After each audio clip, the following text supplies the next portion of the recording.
आज ही डाउनलोड करें Skymet mobile app, पूछे मौसम का हाल अपनी पसंदीदा भाषा में और रहे बाकियों से एक कदम आगे। नमस्ते, मेरा नाम महेश पलावत है। आप सबका बहुत बहुत स्वागत है स्काईमेट वेदर के वेदर बुलेटिन में। आज 6 मार्च हो गई है और अगले एक सप्ताह के दौरान पूरे भारत में किस तरह का वेदर होगा इसके बारे में बात करेंगे। तो ये जो मैप मैंने बनाया है ये आगे का है, इससे अभी का मैप देख लेते हैं, बना के देखते हैं कि किस तरह की वेदर एक्टिविटी हो रही है। तो ये आपने देखा होगा कि वेस्टर्न डिस्टर्बेंस जो भी आ रहे थे वो ऑलरेडी आगे चले गए हैं और ऐसा लग रहा है कि 9 तारीख के आसपास, आज 6 है तो 2-3 दिन के बाद एक वेस्टर्न डिस्टर्बेंस आएगा जो यहाँ पर है, काफी पीछे है और ये 9 तारीख तक यहाँ पहुंचेगा। और आपने देखा होगा कि जो हवाएं हैं वो काफी तेजी से चल रही है पिछले 3 से 4 दिनों के दौरान। आज 6 तारीख पे थोड़ी सी कमी आई है उनकी स्पीड में, लेकिन दिल्ली एनसीआर और उसके आसपास के इलाके में आज भी 20 नॉट तक की हवा चल रही है। 20 नॉट का मतलब है कि 40 या 38 किलोमीटर प्रति घंटा, यानी गश्त में जा रही है। लेकिन 10 से जो 15 नॉट जो है चल रही है, यानी कि आप कह सकते हो कि 18 से 25 या 30 किलोमीटर प्रति घंटा की रफ्तार से तो हवा चली रही है और बीच बीच में गश्त में ये 35, 36, 37 किलोमीटर प्रति घंटा की रफ्तार से जा रही है। इससे पहले 40 किलोमीटर तक जा रही थी। और ये हवा क्यों इतनी तेज चलती है उत्तर भारत में जो चल रही है और अब ये कमजोर क्यों हो जाएगी, इसके बारे में थोड़ा सा जानने की कोशिश करते हैं। तो मैं आपको एक सिंपल तरीके से समझाऊंगा कि हाई टू लो, जहां हाई प्रेशर होता है वहां से लो प्रेशर, यानी ऐसा नहीं है कि एकदम निम्न दबाव का क्षेत्र बन गया हो, या अपेक्षाकृत यहाँ पर वायु दाब कम होता है। जैसे ऊंची जगह से नीची जगह की तरफ पानी चलता है, वैसे ही हाई से लो की तरफ हवा चलती है।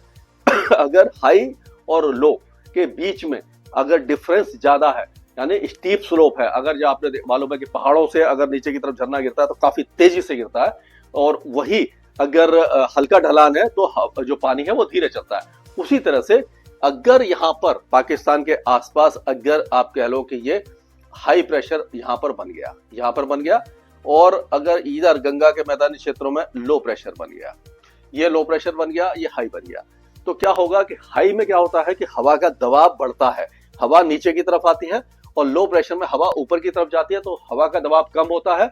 तो जब हवा ऊपर जाएगी तो इस जगह को भरने के लिए यहां से हवा तेजी से चलेगी। तो यही कारण था कि जो हवाएं हैं वो इस तरह से यहां पर चल रही थी काफी तेजी से।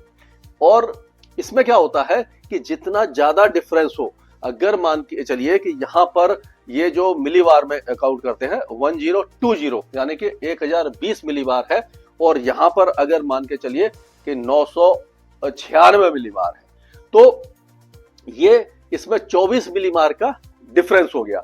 यानी कि इतना यहाँ प्रेशर ज्यादा है, यहाँ कम है, तो जितना ज्यादा डिफरेंस होगा उतनी तेज हवा चलेगी, उतनी तेजी से हवा चलेगी। इसमें क्या होता है कि जो सरफेस चार्ट होता है उसमें हम हर स्टेशन का प्रेशर को नाप करके प्लॉट करते हैं। तो उसमें क्या होता है कि जैसे अगर ये 1020 की हो गई और यहाँ से एक और गया तो ये समझ लिए 1016 की ये हो गया मिलीबार हो गया, और भी अगर यहाँ से जा रहे हैं तो यहाँ पर अगर मान लीजिए 1012 हो गया, और इसके आसपास अगर चलते हैं तो यहाँ पर मान लीजिए 1000 हो गया, और इसके आसपास चल रहे हैं तो यहाँ 1004 हो गया। तो ये जो मतलब ये अंदाजा से बता रहा हूं मैं कि इतना अगर डिफरेंस है तो बहुत तेजी से हवा चलेगी। और अब क्या होगा कि हवा कमजोर क्यों हो जाएगी, अब जो हवा तेज चल रही थी उससे काफी ज्यादा फसलों को नुकसान तो हो ही रहा था। अब अगर देखें तो हवा यहाँ पर आपको मालूम है कि यहाँ पर जैसे मैंने बताया था आपको कि ये हाई है, यहाँ पर लो है। अब जो वेस्टर्न डिस्टर्बेंस पीछे आ रहा है ये धीरे धीरे आगे आएगा। जब आगे आएगा तो आपको मालूम है कि जहाँ वेस्टर्न डिस्टर्बेंस होता है वहां पर भी लो प्रेशर एरिया होता है, हवा ऊपर की तरफ उठ रही होती है। तो ये जो लो प्रेशर है वो धीरे धीरे इस हाई को हटा देगा। तो यहाँ पर और यहाँ पर जो है यानी प्रेशर का डिफरेंस कम हो जाएगा। जब कम हो जाएगा तो हवा की रफ्तार अपने आप कम हो जाएगी।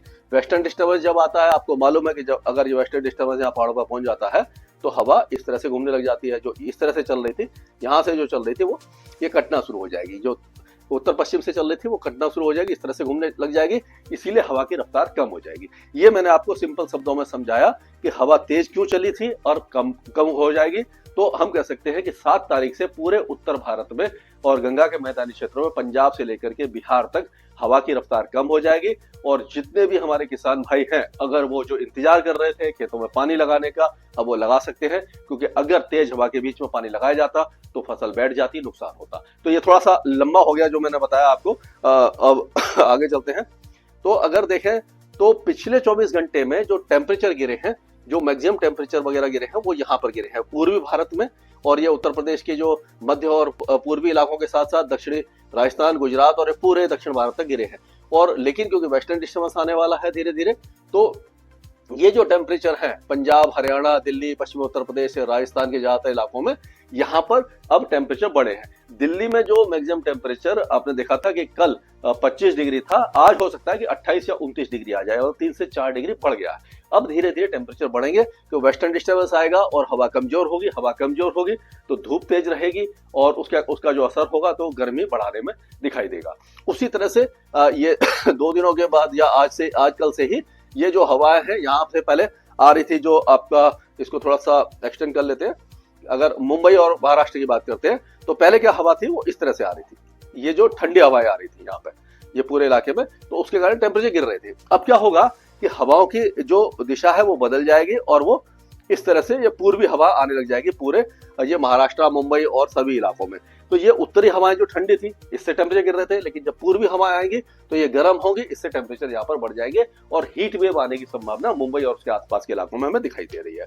अब अगर ये देखें तो मैक्सिमम टेम्परेचर अभी भी देखिए कि ये जो है ये आज का आया नहीं है क्योंकि मैं पहले वीडियो बना रहा हूँ।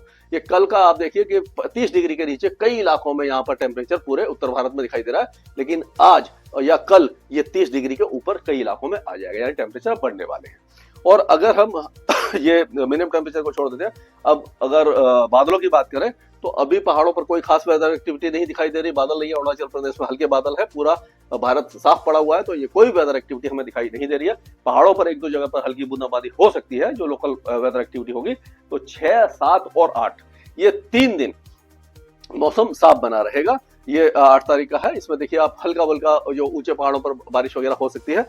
और उसके बाद 10 तारीख के आसपास, वैसे 9 तारीख की शाम को वेस्टर्न डिस्टर्बेंस पहुंचेगा, लेकिन 10 तारीख से आप देखेंगे अफगानिस्तान, पाकिस्तान, ये सारे इलाकों में बहुत अच्छा बारिश और ऊंचे पहाड़ों में स्नोफॉल होगा।